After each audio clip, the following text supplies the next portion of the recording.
யார் வேணாலும் அரசியல் கட்சி தொடங்கலாம். அவங்களுக்கு அந்த முழு சுதந்திரம் இருக்குது. அது அவங்களுடைய கட்டாயம், அவங்களுடைய காலத்தின் கட்டாயம், அவங்களுடைய தேவை. அது நம்ம என்ன விஜய் அவர்கள் துவங்கி வெற்றிக்காக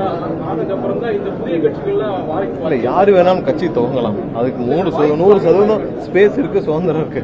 அவங்களுடைய காலகட்டங்கள்ல இருந்து அவருக்கு ரசிகர்களா இருந்து வந்தவங்க எம்எல்ஏ ஆயிருக்கிறாங்க. உங்களை போல அந்த திடீர்னு வந்து அமைச்சர் இங்க இருக்கக்கூடிய ரசிகர்களா இருந்து சட்டமன்ற உறுப்பினர்களானவங்களும் அவங்களுக்கு தராங்க. இல்ல அப்படி கட்சியில் கண்டிப்பாக எல்லாருக்கும் கண்டிப்பாக முதல்வருக்கு முழு அளவிலான முதல்வர் போடும் உத்தரவுகளுக்கு முழு அளவிலான ஒத்துழைப்புகள் இருக்கு. எல்லாரும் இணைந்துதான் செயல்படுறோம்.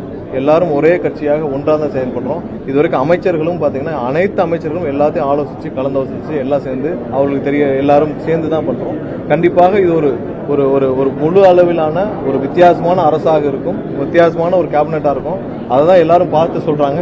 இப்படி ஒரு அரசாங்கம், இப்படி ஒரு அமைச்சரகம், இப்படி ஒரு கேபினெட் இதுவரைக்கும் யாரும் பார்த்தது இல்லைங்கிறாங்க. கண்டிப்பா எல்லாரும் வித்தியாசமான அட்மினிஸ்ட்ரேஷனை பார்ப்போம். நன்றி.